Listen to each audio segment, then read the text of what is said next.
May nadiskubre na naman tayo ditong sobrang murang tablet na maluwag yung screen na perfect sa mga mahilig dyang mag-movie trip.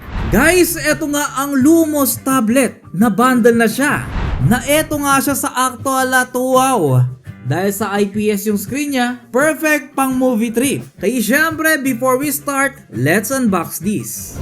Pagkabili mo nga neto, meron siya ditong napakalaki ditong box dahil nga sa bundle na nga siya. Pagkabukas natin, makikita na natin dito yung tablet itself na mamaya natin dito i-check yan. Of course, pwede natin iangat itong first layer niya na magpapakita na rin dito yung mga kasama ng tablet na ito. Dahil sa totoo lang, pwede mo siya ditong gamitin as mini laptop na Android. May kasama na nga itong Bluetooth na keyboard na rechargeable na siya dito at Type-C na rin. Of course, meron na siya ditong case at ang kagandahan sa kanyang case dito, pwede mo siya i-convert para maging patungan.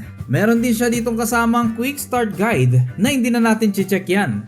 Of course guys, meron siya ditong separate na box na maliit na naglalaman ng USB Type-C cable niya at syempre yung kanyang power adapter na kailangan yung gamitan dito ng adapter nang sa ganun magamit ninyo. Ito yung kaganda, may pa-freebies na rin sila ditong mouse na wireless mouse na syempre powered siya dito ng AAA batteries which is not included at syempre isang maliit na touch pen. Dumako na muna tayo dito sa tablet at mapapansin na natin dito yung kanyang build. Sa ganitong kamurang presyo magugulat ka dahil sa 10.1 inches na dito yung kanyang screen. IPS na siya dito for better viewing angle. Sa top nga pala neto nandito yung kanyang USB charger, memory card slot, speaker, 3.5mm jack, right side yung kanyang power button, volume rack, reset button, bottom niya naman may speaker na naman siya dito. At syempre sa left side may mic hole. Yes, meron na siya ditong screen protector at syempre may front camera. Mapapansin natin dito sa likod niya yung kanyang design dito dahil sa gawa ito sa plastic.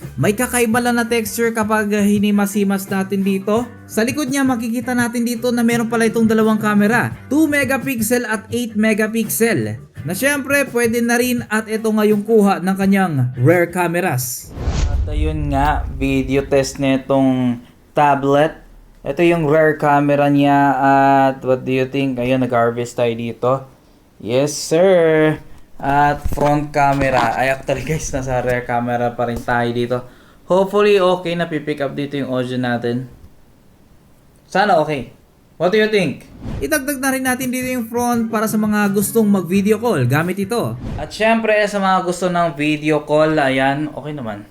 Pwede na rin guys, sa mga gustong gamitin ito for video call, ito po yung kanyang camera, front camera ito guys. Not that great but pwede na. Let's talk about specification. Dahil sa meron itong 10.1 inches display, meron nga itong resolution dito na 1200 by 800 pixel. Actually sa ganitong presyo pwede na rin at support niya pa ang 4K.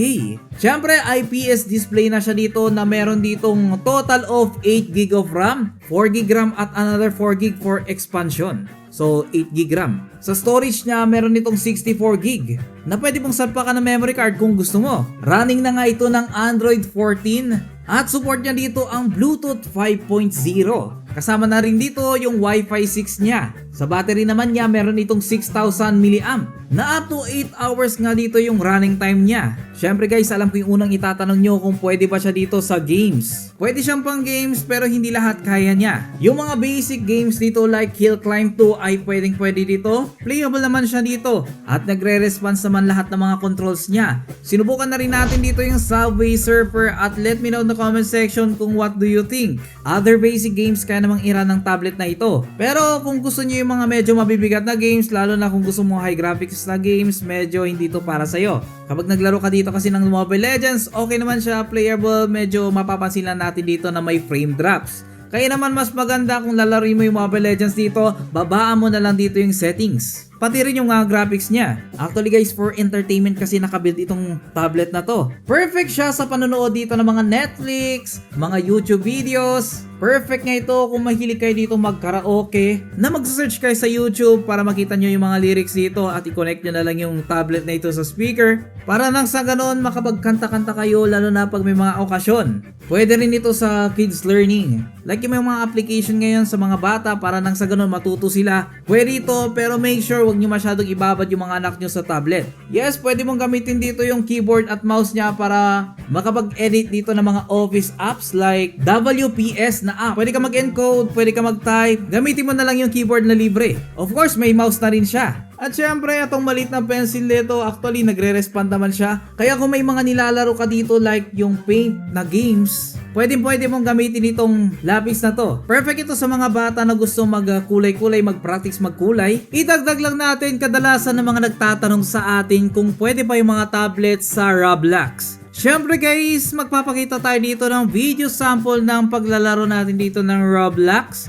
At sa totoo lang, sabi ko nga kanina, hindi ginawa ito for gaming. So nalalaro naman yung Roblox pero ang problema lang, medyo delay. At sa totoo lang, hindi masyadong nagre-respond siya at medyo mahirap laruin dito. As you can see guys, nagpa-play naman, mabuboot mo naman talaga kaso nga lang may pagka-delay na movement. Especially lalo na pag masyado na mataas dito yung nire-render niya. So basically, masasabi natin na ang tablet na ito ay ginawa talaga for entertainment purpose. Maganda siya panooran dahil sa may dual speaker siya. At sa charging time niya naman guys, medyo hindi siya fast charger. So sinubukan ko siya dito i-charge at medyo natagalan nga akong i-charge siya. Pero overall, masasabi ko pa rin na sulit pa rin yung ganitong product. For additional information nga pala, yung kanyang keyboard at yung kanyang mouse, pwede mo nga pala ditong gamitin na sabay via Bluetooth. Kaya naman makakapag-type ka talaga sa keyboard niya at using the mouse ay mas madali ka na lang dito mag-scroll pag nagbabasa ka dito ng mga articles. At syempre, pwede mo na rin gamitin. Friendly advice lang guys, mas maganda kung isa lang dito yung gagamitin mo. Kagaya ng mouse, may chance na hindi siya gumagana. Minsan nadi-disconnect. Pero overall, yung paglalaro nga pala dito ng Mobile Legends, tinesting ko ditong bawas-bawasan at you can see guys, nalalaro naman natin dito yung Mobile Legends. Nagre-respond din naman yung mga buttons dito. Hindi naman masyadong malala dito yung frame drops niya kaya masasabi kong nalalaro mo pa rin dito yung Mobile Legends. Pero sa totoo lang, hindi masyadong disadvantage yung mga nabanggit natin dahil sa totoo lang, napakamura lang kasi nitong tablet na ito. At sa ganitong price, marami ka na makukuha dito na sulit na rin. Isa sa maganda kasi dito yung kanyang bundle. Bibira kasi yung mga tablet na nagkakaroon ng ganitong bundle. Syempre, bibihira din yung mga tablet na nasa ganitong price range. Tapos, 10.1 inches na yung display. Ito kasi mga common dito na tinatanong sa atin kaya na ilagay na rin natin. At kung iniisip mong gamitin na lang ito at i-display para magpa-music ka dito, okay rin naman siya kasi dalawa naman yung speaker niya. Ang problema lang, medyo mahina ng konti pero pwede na rin. At kung gusto mo dito ng bigger screen, pwede mo kasing gamitin itong tablet na to para i-cast sa TV ninyo. Para makapag-view ka dito ng better. Gamit lang yung tablet na to. Kaya naman guys, magagamit pa rin natin ito for viewing. At syempre sa mga gusto nga pala ditong bumili ng ganitong product na rin ay mag-iwan na lang tayo dito ng link dito sa description below sa mga gusto mag-avail niyan. Nasa totoo lang guys, magugulat kayo kung magkano lang ito kasi sobrang mura na lang siya ngayon. Kaya syempre, bago na naman natin tapusin ang video na to ay nagpapasalamat na naman tayo sa mga subscribers natin na patuloy pa rin sumusuporta. Salamat ulit sa panonood, mga kaloko.